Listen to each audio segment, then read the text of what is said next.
ಇವತ್ತು ನಾವು ಮಸಾಲೆ ವಡೆ ಹೇಗೆ ಮಾಡೋದು ಅಂತ ನೋಡೋಣ. ಮೊದಲಿಗೆ ಕಡಲೆಬೇಳೆನ ನೆನೆಸ್ಕೋಬೇಕು. ಆಲ್ಮೋಸ್ಟ್ ಒಂದು 2 ಅವರ್ಸ್ ತನಕ ನೆನೆಸ್ಕೋಬೇಕು. ನೆನೆಸ್ಕೊಂಡಾದ್ಮೇಲೆ ನೀರೆಲ್ಲ ತೆಗೆದ್ಬಿಡಿ. ಒಂದು ಜಾರಿಗೆ ಬೆಳ್ಳುಳ್ಳಿ, ಶುಂಠಿ, ಹಸಿಮೆಣ್ಸಿನ್ಕಾಯಿ, ಚಕ್ಕೆ, ಲವಂಗ ಹಾಕ್ಕೊಂಡು ಚೆನ್ನಾಗಿ ರುಬ್ಕೊಳ್ಳಿ.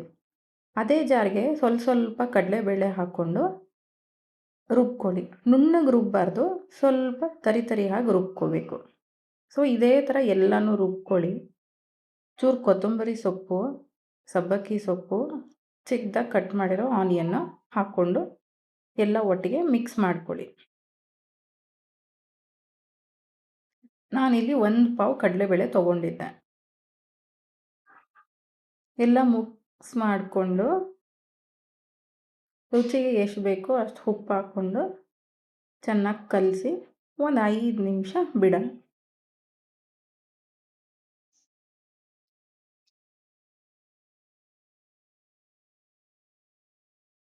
ನೀವು ಚಿಲ್ಲಿ ಬೇಕಂದರೆ, ನಿಮಗೆ ಖಾರ ಸ್ವಲ್ಪ ಜಾಸ್ತಿ ಬೇಕಂದರೆ ಜಾಸ್ತಿ ಕೂಡ ಹಾಕ್ಕೋಬೋದು.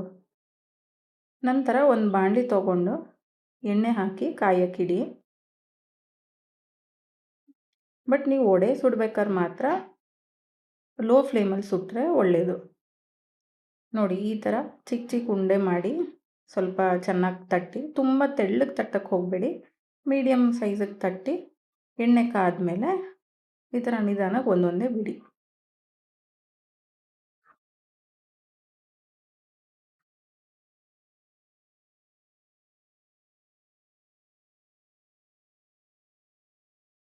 ನೋಡಿ, ಈ ಥರ ತಗೊಂಡು ಇನ್ನೊಂದು ನಾನು ತಟ್ಟಿ ಇನ್ನೊಂದು ಹಾಕ್ತಾಯಿದ್ದೀನಿ.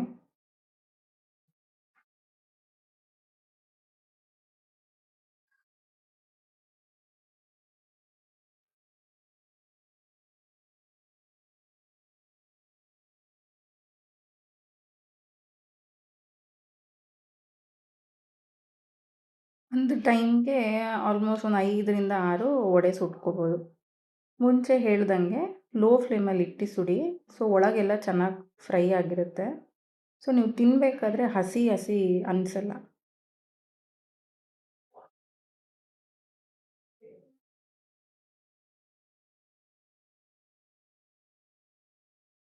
ಒಂದು ಸ್ವಲ್ಪ ಹೊತ್ತಾದಮೇಲೆ ನೆಕ್ಸ್ಟ್ ಮತ್ತೆ ತಿರುಗಿಸಿ ಇನ್ನೊಂದು ಕಡೆ ಫ್ರೈ ಆಗಲಿ ಚೆನ್ನಾಗಿ.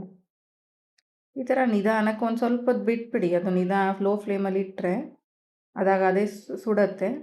ಅದೇ ಟೈಮಲ್ಲಿ ನೀವು ಸ್ವಲ್ಪ ರೆಸ್ಟ್ ಕೂಡ ತೊಗೋಬೋದು ಅಲ್ವಾ?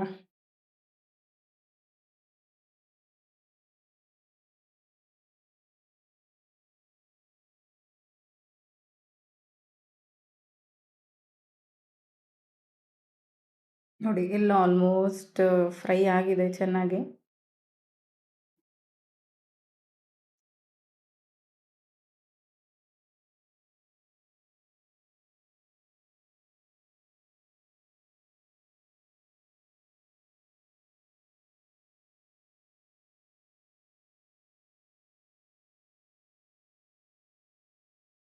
ನೋಡಿ, ಈ ಥರ ಒಂದು ಜಲ್ರಿ ಇರೋ ಹ್ಯಾಂಡಲ್ ತೊಗೊಂಡು ಸ್ವಲ್ಪ ಎಣ್ಣೆ ಎಲ್ಲ ಹೋದ್ಮೇಲೆ ಒಂದು ಪಾತ್ರೆಗೆ ತೊಗೊಳ್ಳಿ. ಇದೇ ಥರ ನಿಧಾನಕ್ಕೆ ಎರಡೆರಡೆ ತೊಗೊಂಡು ಆಯಿಲೆಲ್ಲ ಸ್ಟ್ರೈನ್ ಮಾಡಿ ಆಮೇಲೆ ಹಾಕ್ಕೊಳ್ಳಿ.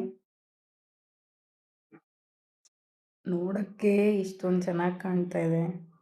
ಇನ್ನು ತಿನ್ನೋಕ್ಕೆ ಎಷ್ಟು ರುಚಿ ಇರ್ಬೋದಲ್ವ? ನೋಡಿ, ಮಸಾಲ ವಡೆ ರೆಡಿ ಆಯಿತು. ನೀವು ಟ್ರೈ ಮಾಡಿ ಹೇಗಿತ್ತು ಅಂತ ಹೇಳಿ.